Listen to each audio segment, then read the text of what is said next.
Okay, so welcome to my presentation. Today we're going to be talking about injury prevention for activities of daily life, part 2.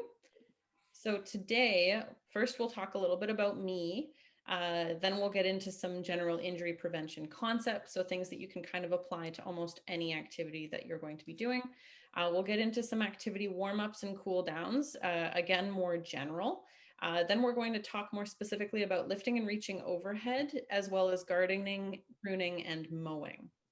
So, and like I said before, if you have any questions, feel free to stop me at any time. Okay, so here's a little bit about me. It's always very exciting when I can put a picture of myself because I feel like none of my patients know what the lower half of my face looks like. So this is how I look when I don't have all my PPE on in clinic. So I am a chiropractor at the Natural Soul Wellness Center. I am exercise focused and I have a collaborative approach. So I really like to work closely with people's other healthcare providers, whether that's a medical doctor, pharmacist, physio, whoever else they're seeing for various other concerns. I have experience with injury risk reduction and fall prevention techniques.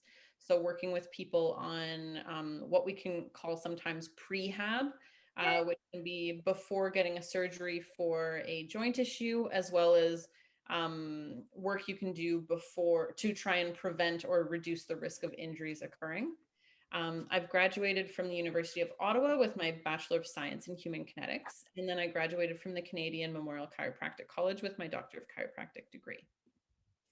And here's a little bit about the Natural Soul Wellness Center. So we are a multidisciplinary center with various different providers. If you have any questions about any of these, just let me know and I'm happy to chat a little bit more about them at the end. Okay, so let's talk a little bit about activity warm-up. So sorry, I think I switched the order a little bit when I was editing this, and then I forgot to update my agenda slide. My apologies about that. So anytime you're getting into an activity and you'd like to do some warm-up, my general recommendation is to start with some cardio. So you want to be doing that at about a moderate to high intensity, depending on what your activity level is and what you're comfortable with, for at least 5 minutes. And a good way to tell what moderate intensity exercise is by assessing how well you can speak. So for moderate intensity exercise, you should be able to speak comfortably with people. You might have to take pauses for some breaths, but you should not be able to sing. So you won't be able to carry a tune because you're breathing so hard that you can't continuously make noise. And some examples for cardio that you can do to warm up. You could do things like a quick walk. You could do a bike ride. If you've got a stationary bike, you can even do that inside. You can do side steps or lunges, as well as jumping jacks. And those are kind of really nice activities that'll get the whole body moving. As well with the quick walk, you do want to get your arms moving a little bit as well, because then you are going to be getting more of that full body warm up. You want to target the areas that you'll be using. So think about the activity that you might be getting into. Does it require the use of your shoulders, your neck, your mid back, your low back, your hips, and your knees? And you can specifically try to move those areas a little bit more through their ranges of motion. So we know that shoulders can kind of move in a bunch of different directions. It's kind of a circular joint. So you want to be doing things like shoulder circles and that kind of activity that's going to be warming up the full range of that joint a little bit better. Can you guys see me? Or are you just seeing? Okay, so yeah, if you're doing things like this with your shoulders, because then you're getting that full range through. For the neck, same idea. So we know that the neck can move forward and backward, side to side, and then as well through rotation. So you want to try and warm up all of those ranges when you're doing a warm up. So you can kind of do some shoulder circle or some neck circles to get you going. Through the mid back, the major things that your mid back will do will be the similar ranges to the neck, but the big one that the mid back does is actually rotation. So you want to make sure that you're really working on warming up that rotation range. So doing things like twisting in a chair, or even if you're standing, I'm going to move my chair here. If you're standing, you can do things like this, and that's really going to warm up that mid back a little bit better. Through the low back actually does a lot more bending forward and backward than the mid back does. And so you want to be doing things like bending for your toes, coming back up, that kind of idea. If you have been doing that yoga that Mary was mentioning, it sounds like you've been running some classes for that. Your classic cat camel is a really good exercise that's going to get that flexion and extension through the low back. Next, if we talk about the hips and the knees, so the hips primarily move kind of like the shoulder. They're almost mirror joints. So they can do a lot of that circular motion as well. So if you're doing exercises like this, where you're moving through that full range with the hip, you can do that on both sides in both directions. And then the knees primarily move in flexion and extension. So just getting that full range through to get that moving on both sides. And you can do a few of those on each side to get things moving. So I would probably recommend doing about 5 repetitions of each of those on each side, just because then if you do a few of them, you'll really get that motion warming up as opposed to only doing maybe 1 or 2. So 5 is kind of that magic number in my opinion. Next, we can talk a little bit about activity cool down. So after your activity, it's important to cool down and stretch off those or stretch those areas as well, just because sometimes depending on the activity you're doing, you'll have fatigued certain areas of your body. Some of the muscles will get tight and sore, and some of the joints will also feel like they've really been working into one direction. And so you want to make sure that you kind of work that out a little bit and try to do some of this cool down, because it's going to help decrease the amount of stiffness and soreness you might feel after some of those activities. So again, your cool down will actually look a lot like a warm up. You want to start with, again, about 5 minutes of cardio. This time you can do closer to a mild to moderate intensity. So it doesn't have to be as intense as your warm up. When you're doing your mild intensity, then you will have that increased breathing, but you will be able to carry a tune. So you can hum, you can sing. Whereas with the moderate, like we discussed before, you'll be able to speak, but you won't be able to sing. So wherever within that you feel is appropriate would be good for a cool down.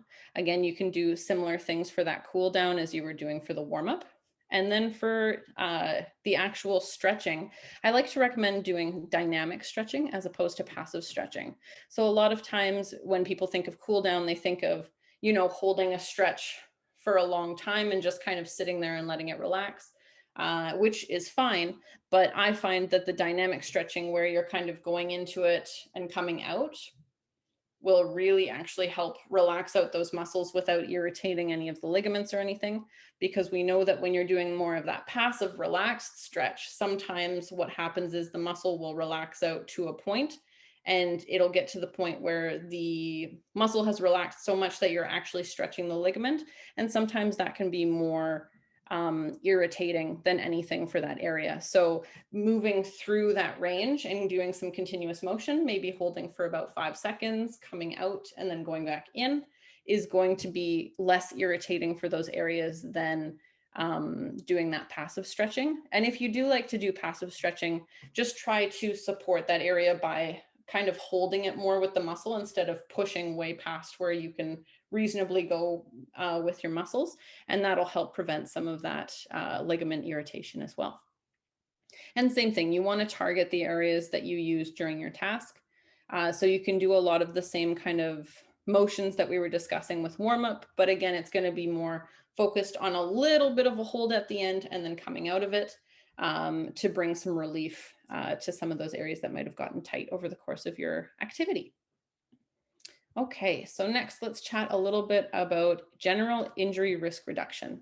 So I use the term injury prevention when in the title of this presentation because it's shorter, but it kind of is a bit of a misnomer because we cannot ever prevent injury 100%. But we can reduce your risk of injury by using different concepts to bring that risk down. So it's less so prevention. I mean, some people would say it's semantics, but it's less so prevention and more so risk reduction. And so what you want to do in general is you want to warm up before those longer and more intensive tasks. So anything that's really going to get you breathing hard where you know you're going to feel tired afterward, it's a good idea to do some of those warm up activities beforehand. You want to change up your activity every 10 minutes or so to reduce fatigue. So if you've been, let's say you've been, I don't know, let's say you've been sweeping for 10 minutes and you feel like you're getting out of breath and you can feel that those muscles are getting tired, it might be a good idea to switch to a different task. Maybe you could switch to dusting or taking out the garbage or something that's going to use your body in a different way. And then coming back to the sweeping if you have more to do afterward, because that's going to allow your body to use your different muscles so that the ones that you were using for the sweeping can get a bit of a break. They can rest a little bit, that pain and that fatigue can come down, and then you can go back to it afterward. And so I use 10 minutes as a general, rule of thumb, but everybody's going to be different. Some people will be able to go for longer. Some people will need to stop and change activities at a shorter interval. It depends on how your body's feeling. Once you're starting to feel that out of breath feeling, like you're getting tired, if the muscles are starting to get a bit of a burn, that's a good indication of when you might want to be changing things and giving that area of your body a break.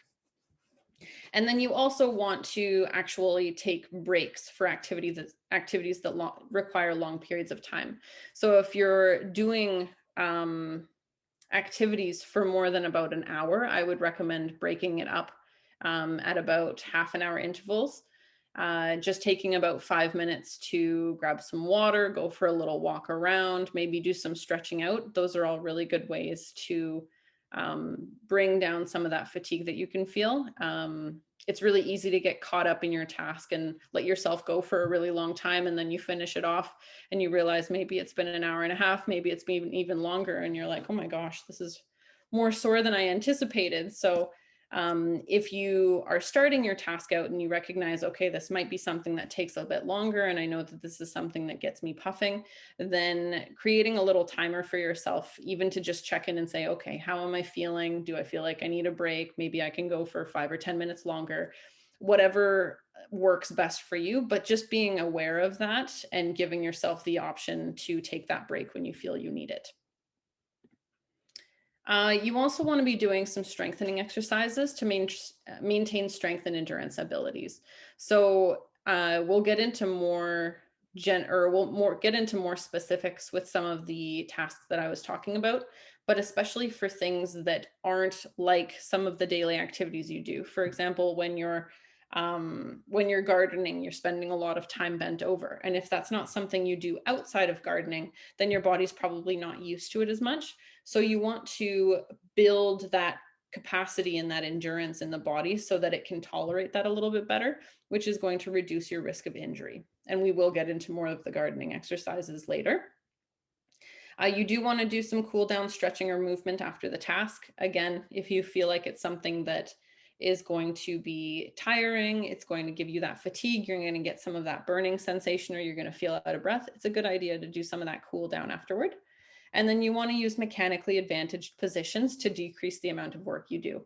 So there are ways that you can position your body when you're doing an activity that will decrease the amount of work your body has to do. You kind of take advantage of gravity or whatever tool you're using, and that can make it easier and less straining on some of the muscles you're using, and make it easier for you to do more longer or feel less sore afterward. And so those are always good things to keep in mind. Be aware of your ergonomics, and we will discuss this a little bit more as we go. Okay, so first task we're going to get into is talking about lifting and reaching overhead. So I've got this big, strong person as my picture here, but the important thing to note is that almost everybody has to do some level of lifting and reaching overhead through their activities of daily life, whether it's reaching for a can at the top of the cupboard, putting your dishes away, whatever it is, almost everybody needs to be able to do that activity. So it's something that we want to be able to do well, because it's easy to get soreness in the shoulders, wrists, elbows that can make it more difficult to do this. So some general concepts for lifting and reaching overhead. You want to make sure you're lifting in front of your nose, especially for objects that are heavier. So the more centered the object is in front of your body, the easier it's going to be for you to carry and lift and move up and down. So the idea is, if you're moving something off to the side and you're kind of reaching off to the side, that's going to be a lot more difficult for your body to tolerate than if you're staying right over top of where you are. You want to use both hands, especially again for irregularly shaped objects or things that are heavy. When you're using both hands, you're going to be able to balance things a little bit better. It's going to make it less likely that you're going to wobble or that you're going to tilt off to the side. So it's going to be a bit safer for you. And it's just also going to break up that load between two hands instead of it all being on one side. You want to use a firm grip. So there's actually good studies to show that the firmer your grip is, the more the shoulder and the back muscles will fire as well to support those areas. So if you feel like you're getting some pinching or soreness in your shoulders, if you increase your grip strength on whatever you're holding, it's actually going to help support that area a little bit better, and it's going to make it easier for you to move up and down. And then you want to use a stool if you need to reach higher areas. Make sure the stool or the object that you're using is stable, of course, because you don't want to be wobbling or have any risk of falling with that. But using a stool as opposed to going up on your toes when you're reaching for high areas or you're repetitively doing something is going to, again, make it easier for you to balance. And when you can balance better, then it's just going to be easier for you to use some of those postural muscles without there being a risk of injury there. Okay, so some of the major muscles that are involved with lifting and reaching are the levator scapulae, the upper trapezius muscles, the deltoids, which are over on the sides of your shoulder, your pectoralis group in the front of the chest, and then the triceps in the back of the arm. So some of these might be a little bit surprising. Obviously, we're aware of the fact that you're going to be using your shoulders and maybe your upper back, but you also do use your chest and your arms. And so you want to be strengthening these groups of muscles, and that will make these tasks easier. Again, you want to focus on doing two different kinds of strengthening. So you want to use weights. So the more weight that you can use when you're exercising, the easier it's going to be to lift and move around those heavier objects in your house. But you also want to focus on endurance. So being able to train those muscles to stay up for longer periods of time. If you're somebody who's doing any overhead work, whether it's pruning or trimming hedges, if you're doing any painting or changing light bulbs, even for myself, sometimes if I want to braid my hair, holding my hands up in an elevated position can be fatiguing for my arms. So there are various different things that can kind of challenge those muscles. And the more you train them to be able to work in that raised position, the easier it's going to be when you need to do those activities. Okay, and then let's get into some gardening. So I've got some general tips to start off.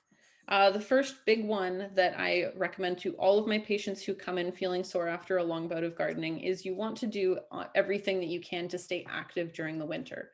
So a lot of people will decrease their activity in the winter time and then start back up as weather gets nice. But the problem with that is that when you're first starting up again in the spring, sometimes you think you can do a lot more than you actually can because you're comparing what you were able to do at the end of the season to what you want to be able to do when you're first starting after not doing any activity through the winter. So the more active you're able to be through the winter, the easier it's going to be for you to perform those tasks right off the bat, and the less likely you're going to be to get injured down the road. You want to start back gradually and build. So again, a lot of people will kind of say, okay, I'm going to go do some gardening first day of spring, and they'll spend 3 or 4 hours out in the garden and then they get very sore. And so again, you want to be taking breaks. You're going to want to start gradually and maybe even only do half an hour, 45 minutes the first day, and then gradually build as you feel you're able to build that tolerance. And that's going to help decrease the likelihood of that stiffness and soreness lingering for you while you're trying to get used to doing that activity again. You do want to take frequent breaks. So this can include changing to different tasks. Because gardening requires a bunch of different tasks, I'm actually going to break them down and kind of show you different examples of things that are the same, things that are different, and how you can kind of switch in between. You want to drink lots of water. So a lot of people will be doing their gardening out in the sunshine when it's getting really hot. So you want to make sure that you're staying hydrated. You will likely be puffing, you will probably be sweating. And so you need to replenish that lost moisture with some water or other liquids. And you want to be wearing sunscreen and protective clothing. So when the body has to divert some of its resources and energy towards dealing with sunburns or heat exhaustion, that's also going to leave you feeling more sore and stiff after a day of gardening, because it's not able to recuperate from a muscular point of view as well when it's got other things to focus on as well. So if you're taking care of your full body, you're staying hydrated, you're making sure you're not getting sunburns or any symptoms of heat exhaustion, it's also going to help with the recovery of some of those muscular soreness and stiffness. So that's a good idea too. Okay, so gardening is kind of a classic outdoor activity, but it's actually comprised of many smaller tasks, as anybody who gardens would probably know much better than me. So some of the things that this can include are shoveling, planting, watering or fertilizing, mowing, raking, pruning, trimming, weeding, and pushing a wheelbarrow. And these are kind of some of the major ones. There are probably other ones that I have missed here. And so long story short, this is very physical work. This all involves lots of moving things around, moving your body around, getting into positions that might be difficult or strenuous. And so it's important to note that this is very physical work, which is great, but you want to make sure that you're doing it properly and decreasing your risk of injury. So there are some major movement groups that we can break gardening down into, and those are bending, lifting, carrying, pushing, and pulling. And we're gonna get into some examples of each of those and things that you can do to make them easier for you. So first, I've kind of grouped bending and lifting together because often they do go together in regular activities of daily living, as well as with gardening. You might be bending and then lifting your watering can. You might be bending and lifting a plant or soil or whatever it is. So I've kind of put them together. So some of the following activities from gardening can include bending. So shoveling, planting, watering and fertilizing, and weeding. And so one of the big things that I like to discuss is whether lifting with your back bent is always a bad idea. So I've kind of got the answer up there, but I wanted to discuss this a little bit with the participants just to see what you think, because I know it's very common to think that lifting with a bent back is always a bad idea. So can anyone raise their hand or shout out if they have heard this before, that you should never lift with a bent back? Do you mean like without bending your knees? Is that what you mean?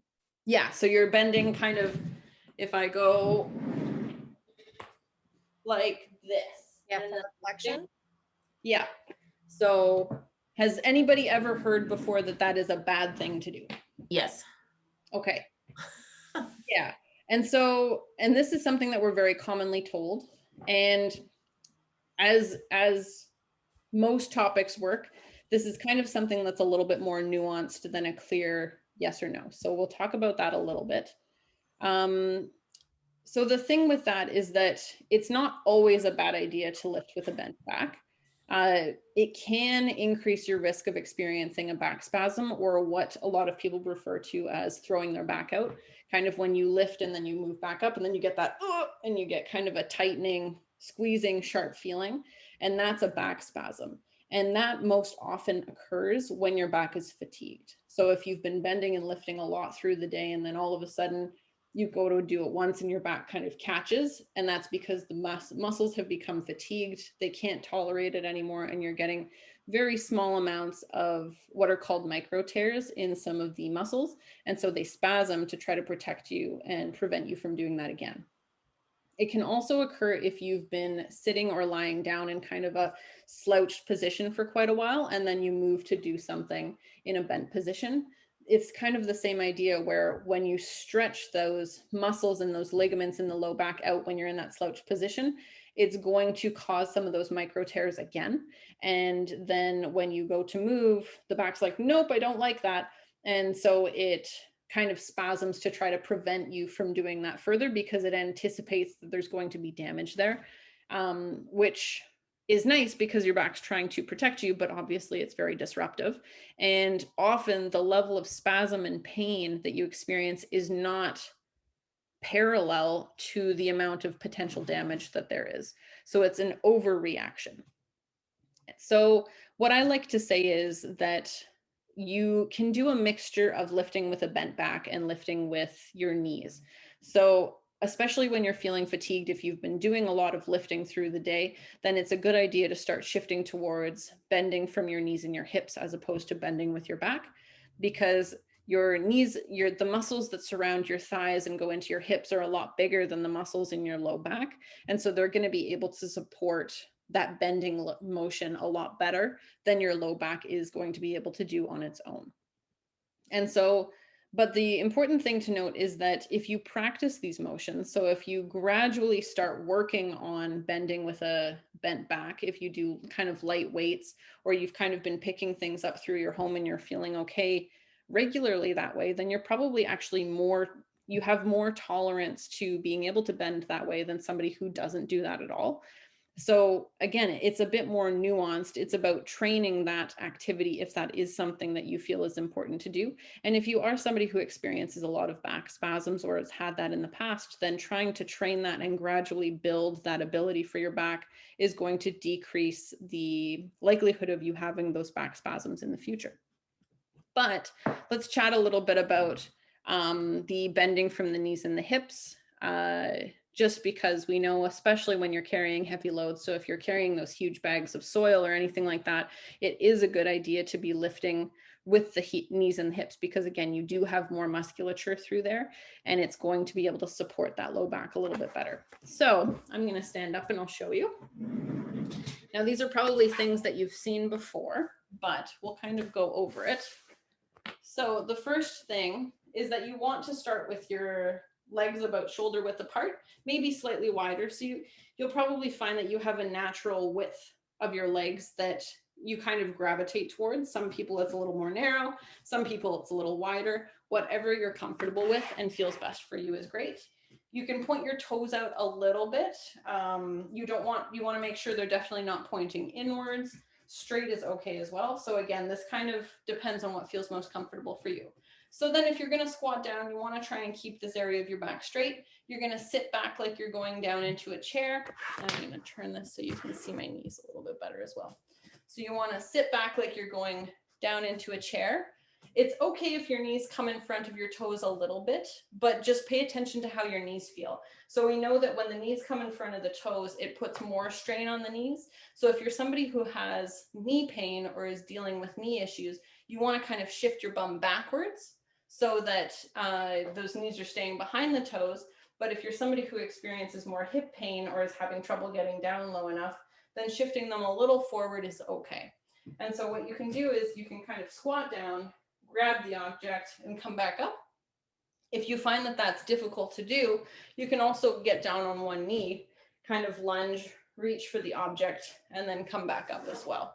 So whatever motion you feel like is easier to do, and then contracting through the bum and through the core to really support that raising motion is going to help bring you upward with a little bit less difficulty and support that low back. And then as well, you want to try to break up that load into smaller pieces if you're able to. So lifting, maybe not filling your water can all the way to full, or not carrying the entire huge full bag of soil, maybe just carrying a little bit at once. All of those things can help decrease the amount of load you have to lift. I know sometimes there are jokes sometimes that you hear people say about being somebody who wants to carry all the groceries in from the car in one go. And I'm definitely somebody who tends to do that, but obviously that is more difficult on the body. So if it looks unreasonable, if you're concerned about there being injury, then break those loads up and it is going to make it a lot easier for you. Okay, next, let's talk about carrying. So again, if you're able to break that load into smaller pieces, that is going to make it easier on your body. You want to try and use both hands and keep it in the midline close to your body. So the closer you're able to hold it to you, the better you can actually support it with your own body. And then as well, it's less work on those arms and those other muscles when you hold it nice and close, as opposed to holding it out further away from you. You want to engage your back, your bum, and your core. And so when I say your back, it's actually your upper back here. So when you hold an object and you're kind of holding it down, a lot of us will kind of round our shoulders and kind of lift up this way. but you want to try to pull back with those shoulders as well. So here, I'll demonstrate a little bit again. So you'll kind of round through the back as you're kind of reaching for something, and then you bring it up like this. But if you're able to kind of pull the shoulders back, when you come down, pull the shoulders back and then lift, it's going to be a bit easier on the back, because then you're using more of those back muscles and recruiting more of that area better. And then it can all work together a little bit better, instead of some of the specific ones trying to do all of the work on their own. And then you want to tighten your abs. So it's almost as if somebody was going to hit you in the gut and you wanted to tighten up to protect that. You want to kind of tighten that as you're lifting. And then same, you want to kind of squeeze your glute muscles as you come up, similar to when you're doing that bending and lifting. And that will all help with the carrying aspect of trying to carry some of those heavier things around. Next, pushing. So the big one that you have to be aware of in terms of pushing is when you're using that wheelbarrow. So you want to use your legs and hips to push. A lot of people will kind of push with their arms, but if you're able to use your legs and hips, so you kind of will lean into the motion. I can kind of show you with my chair here. So instead of pushing with my arms, what I'm going to do is I'm going to lean forward a little bit, and then I can push with my legs. And again, the more you can use those legs and those lower limb muscles that are bigger, the easier it's going to be on your body, because then those can take most of the load, and those are nice, big, strong muscles. So it's about lifting and moving efficiently. You do want to keep a slight bend in your elbows and knees. So a lot of times also people will kind of lock out at the elbow and kind of push like that. And that can be irritating for the elbow, because then that joint is kind of getting all of the force pushed through. So you want to keep a slight bend in the elbow, just about there. And then you'll be using your muscles to hold, instead of making it the joint kind of compressed to take that force. And same thing with the knees. And again, you want to engage that core, the bum and the legs, to use a lot of that pushing activity. And the more that you can do that, the easier it's going to be for you to do. Pardon me. And then raking. So this is kind of getting into that pulling motion. To my knowledge, I mean, you do a bit of pulling if you were doing any weeding or planting of plants as well. Or if you have any vegetables or herbs or anything that you're going to be taking out of your garden, you might be doing some pulling as well. But the big one, the repetitive one that I can think of, was really that raking, because a lot of times we have big, large areas that we need to get through when you're doing the raking.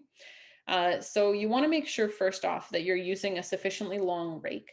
So you don't want to be using one that's too short, because then you're really going to have to bend to be able to get anywhere with your rake. And the more you're bending, the more fatiguing it's going to be with your body. So you want to try to stay upright if you can. You want to try to keep two hands on your rake. So the more that you're able to keep two hands on your rake, the less you're kind of going to be leaning and twisting off to the side, because it's harder to do that when you have two hands on your rake as opposed to one, and you're kind of reaching all over the place with one. We tend to like to do things without having to do as much movement with our bodies. And that's efficient in terms of getting the task done, but it's not always efficient in terms of how fatiguing it is for our backs and everything like that. And then, so lastly, and this kind of plays into that, is you do want to be moving your body around instead of doing a lot of that reaching, especially if this is something that you've been doing towards the end of the day, or you've had a long day of activities. So using your legs to physically move your body around, doing some raking close to you, and then again moving further away, that's going to be easier on the body than trying to move and really reach with that rake to try and get to a larger area. Okay, and then, so how can I help? So a lot of times people will come to me and they'll say that they're having issues with these kind of activities.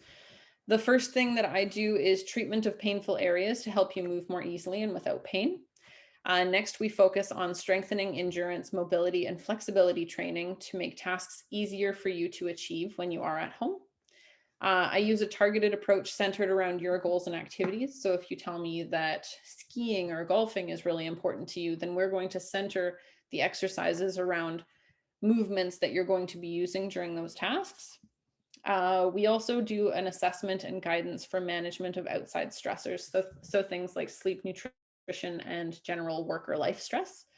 Again, I try to collaborate with people's healthcare practitioners as much as I can, because I think that it can be very difficult for one person to assess the whole person. So making sure everything's being addressed by the person who's most appropriate for dealing with that task or for that issue is the best way to go.